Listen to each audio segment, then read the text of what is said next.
السلام علیکم ورحمۃ اللہ وبرکاتہ۔ الحمدللہ رب العالمین والصلاة والسلام علی رسول الکریم وعلی آلہ واصحابہ اجمعین، اما بعد،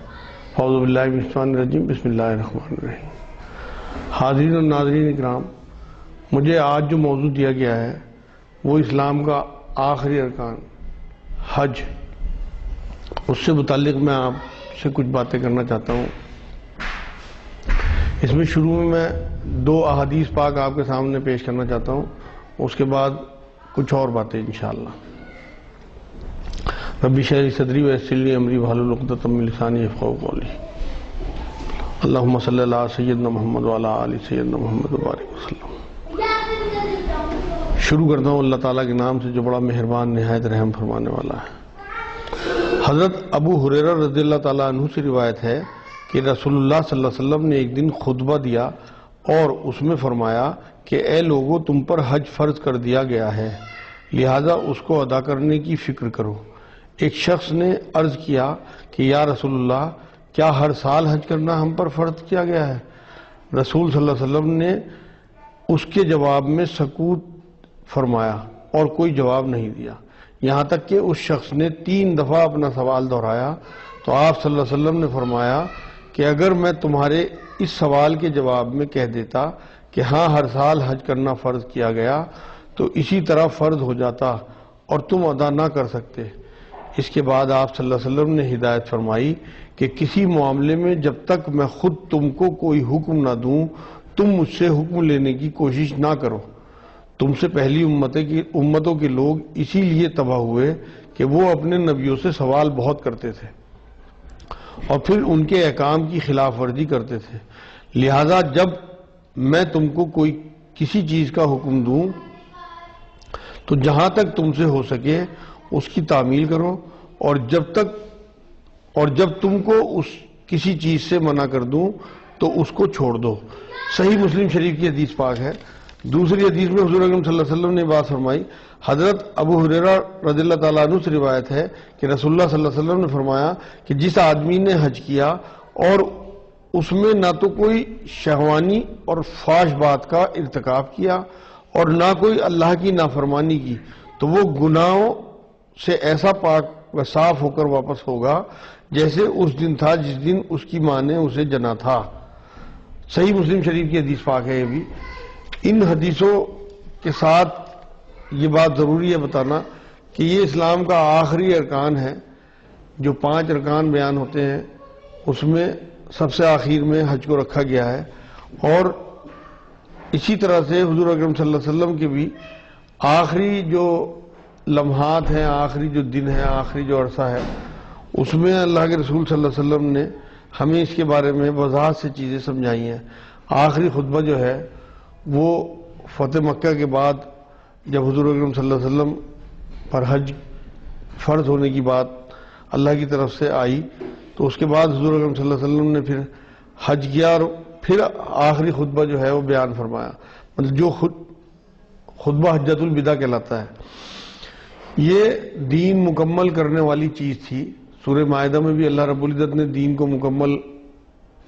کر کے اسے اسلام کو پسند کرنے کی بات کہی، اور یہ حجۃ الوداع میں بھی اللہ کے رسول صلی اللہ علیہ وسلم نے دین کے تمام احکام بیان کر کے دین کو مکمل کرنے کی بات کی تھی، اور پھر گواہی لی تھی لوگوں سے کہ میں نے اللہ کی بات تم تک پہنچا دی، دین پہنچا دیا، اور لوگوں نے پھر اس میں شہادت دی تھی کہ ہاں اللہ کے رسول صلی اللہ علیہ وسلم آپ نے ہم تک بات پہنچا دی۔ پھر اللہ کے رسول صلی اللہ علیہ وسلم نے اللہ کو گواہ بنا کر کہ اللہ تو گواہ ہے کہ یہ قبول کر رہے ہیں کہ میں نے ان تک بات پہنچا دی۔ یہ آخری خطبہ جو ہے یہ دین کا مکمل کرنے کا ایک اللہ کی طرف سے حکم تھا، اور دین جو ہے یہ پورا ضابطہ حیات ہے اللہ کا دین، اور ہمیں ایک ایک چیز کی رہنمائی کرتا ہے۔ تو اسی طرح سے جتنے بھی لوگ دنیا میں ہیں اللہ کے بندے، ان سب کے لیے جس طرح سے حکم ہے، آپ یہ دیکھیں کہ ہمیں محلے کی مسجدوں میں 5 وقت جانے کا حکم دیا گیا ہے۔ اس کے بعد ہفتے میں ایک بار جو مسلمانوں کا اجتماع ہوتا ہے علاقے کے، وہ جمعہ مسجد میں، اس کے بعد سال میں ایک بار تمام آس پاس کے جو گاؤں گوٹھ ہوں یا علاقے ہوں ان سب کے مسلمانوں کا اجتماع اللہ رب العزت نے حکم دیا سال میں 1 یا 2 بار، وہ عیدین کی نمازوں میں، اس کے بعد پھر زندگی میں 1 بار تمام مسلمانوں کو اکٹھا ہونے کا حکم حج میں ہے کہ حج کے دنوں میں تمام مسلمان ایک چھت کے نیچے، ایک لباس میں، ایک ہی حالت میں، ایک ہی نیت کے ساتھ حج کی، اور ایک ہی اللہ کے لیے، ایک ہی رسول کے طریقے پہ، ایک ہی کلمہ منہ میں لیے ہوئے پہنچتے ہیں۔ یہ اللہ کے حکم کی ہی بات ہے کہ اتنا آسان اس نے کر دیا کہ تمام دنیا کے مسلمان ایک سے بن کے وہاں پہنچے، اور یہ میسج جائے کہ ہم سب ایک ہیں، ہم سب اللہ کے ہیں، ہم سب اللہ کے لیے ہیں، ہم نے سب نے اللہ کے آگے حاضر ہونا ہے۔ تو وہ جو احرام کی حالت میں ہم وہاں ہوتے ہیں حج کے دنوں میں، وہ صرف 2 کپڑوں کا ہی معاملہ نہیں ہے، اس میں اللہ رب العزت نے بہت ساری حلال چیزیں جو ہیں وہ حرام کرنے کا ہم پر حکم دیا۔ تو اس لیے احرام جو ہے وہ صرف 2 کپڑوں کا نام نہیں ہے، بلکہ ہماری نیت کا نام ہے احرام، ہمارے اس جذبے کا نام ہے، ہمارے اپنے اللہ سے محبت کا، جو اللہ کی طرف سے جو ہمارے اندر سمندر لہریں لے رہا ہوتا ہے محبت کا، اس کا نام وہ احرام ہے۔ صرف اور صرف 2 کپڑے تو آپ کسی بھی رنگ کے پہن لیں، مگر ان کا سفید رنگ ہونا بھی اس بات کی علامت ہے کہ اللہ ہمیں میسج دینا چاہتا ہے کہ ایک کفن کی طرح سے ہے۔ جیسے آپ اس مثال کو اس طرح سے سمجھیں کہ کوئی ہمیں چھوڑنے اسٹیشن پہ جاتا ہے، کوئی ہمارے گھر والا چھوڑنے ہمیں بس اسٹینڈ جاتا ہے، کہیں اگر باہر ملک جانا ہو تو لوگ ہمیں ایئرپورٹ تک چھوڑنے جاتے ہیں، لیکن اس کے بعد وہ سب لوگ واپس آ جاتے ہیں، ہمیں آگے اکیلا ہی جانا ہوتا ہے۔ تو اللہ یہ میسج دینا چاہتا ہے کہ تم ان 2 کپڑوں میں جس طرح سے یہاں حاضر ہوئے ہو، تمام تر لوگ پیچھے رہ گئے، تم نے اسی طرح سے میرے آگے اکیلے حاضر ہونا ہے۔ تو وہاں ہمیں اللہ کے آگے جو حساب کتاب دینا ہے وہ اکیلے دینا ہے۔ اس لیے جس طرح سے اللہ رب العزت ہمیں 2 کپڑے پہنا کے سمجھانا چاہتا ہے، اسی طرح سے قبر میں ان کپڑوں کو پہنا کر تمہیں اتار دیا جائے گا، اور جو تمہیں چھوڑنے والے ہوں گے وہ سب واپس چلے جائیں گے۔ اس واپسی کے بعد تمہیں اکیلے سارا کچھ فیس کرنا ہے،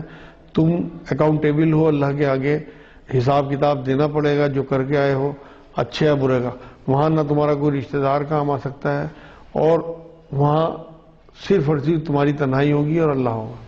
تو اس لیے وہ میسج، وہ ہمارے لیے پورا کا پورا نظام بنانا اللہ کا مقصود ہے کہ اللہ ہمیں سمجھا دے کہ تمہیں اس زندگی کے بعد دوسری زندگی میں اکیلے ہی تمام تر معاملے فیس کرنے ہیں۔ اس میں یہاں پہ بھی دیکھیں آپ بات کہ اصل جو حج ہے، ویسے تو 5 دن حج کے بتائے جاتے ہیں، لیکن جو اصل حج ہے وہ وقوف عرفہ ہے، یعنی کہ جو ہمارا عرفہ میں قیام ہے وہ اصل میں حج ہے۔ اس دن آپ یہ دیکھیں طواف کتنی بڑی سعادت کی بات ہے اور کتنی بڑی عبادت ہے، اور اس کا حکم بھی ہے، لیکن جس دن آپ قیام کرتے ہیں عرفہ میں، اس دن آپ کے لیے طواف جو ہے وہ کرنا ناجائز ہے۔ آپ کو طواف کرنے کا حکم نہیں ہے کہ آپ وہاں سے ہٹ کے طواف کرنے چلے جائیں۔ یہ ہے حکم ماننا اللہ کا کہ جو عبادتیں ہمارے لیے بہت اجر والی اور بہت بڑی بڑی ہیں، ان تک کو اگر اللہ چاہے تو ہمیں منع کر دے تو ہمیں اللہ کے حکم پہ ہی چلنا ہے۔ وہاں کی بہت بڑی مثال آپ یہ دیکھیں کہ اللہ رب العزت نے ہمیں حکم دیا ہے کہ تم وہاں زور اور اثر ملا کے پڑھو گے، وقت سے پہلے پڑھ لو گے۔ حالانکہ قرآن میں اللہ نے یہ حکم دیا کہ نمازیں اپنے مقررہ وقت پر تم پر فرض کی گئیں تعداد کے ساتھ۔ اب یہ دیکھیے کہ جب ہمیں حضور اکرم صلی اللہ علیہ وسلم نے اللہ کے حکم کو سنایا کہ تم نے ظہر اور عصر ملا کر پڑھنی ہے، اسی طرح سے مغرب اور عشاء جو ہے وہ مغرب کو دیر کر کے عشاء کے ساتھ پڑھنا ہے، تو یہاں نمازوں کے وقت کا بھی معاملہ جو ہے وہ بدل گیا اللہ کے حکم کی وجہ سے، اور جو ملا کے پڑھنے کا معاملہ ہے اپنے اپنے وقت پر پڑھنے کی بجائے ایک نماز پہلے اور ایک نماز آپ دیر سے پڑھنا ہے۔ مطلب کیا ہوا کہ ہمیں کہیں بھی اپنی کوئی بات اوپر نہیں رکھنی، کوئی نہیں چلانی، ہمارے مزاج کے خلاف ہو، ہمارے سوچ کے خلاف ہو، لیکن وہ ہونی اللہ کے حکم کے حساب سے چاہیے۔ جس چیز کا اللہ اور اس کے رسول حکم نے ہمارے لیے ٹاپ پہ وہ چیز ہے۔ ویسے تو آپ دیکھیں نا کہ آپ عجیب سی لگتی ہوگی آپ کو یہ بات کہ کعبہ جو ہے وہ پتھر ہی کا تو ہے، آپ اس کے چکر کاٹ رہے ہیں، آپ جو ہے وہ ایک پلر ہے اسی پہ پتھر برسا رہے، کنکڑیے مار رہے ہیں، آپ جو ہے وہ اتنے زیادہ بھاگے چلے جا رہے ہیں دو پہاڑیوں کے بیچ میں، یہ عجیب سی باتیں لگتی ہیں. آپ ایک پتھر کو چوم رہے ہیں، حجر اسود کو، تو یہ بے فائدہ سی چیزیں لگتی ہیں ویسے تو.